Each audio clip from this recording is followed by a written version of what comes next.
రైతు సోదరులకు విజ్ఞప్తి అండి. ఇది నల్లరేగడి నేలలో చాలా బాగుంటుందండి విత్తనం.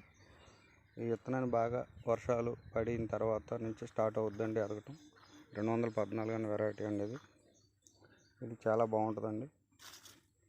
ఇది చౌడు నేలలో, నల్లరేగడి నేలలో అలాంటి ప్రదేశాల్లో దీన్ని వేసుకుంటే వర్షాకాలం శీతాకాలం బాగా ఎత్తుదండి. ఎకరానికి 40 టన్నుల దిగుబడి వస్తుందండి.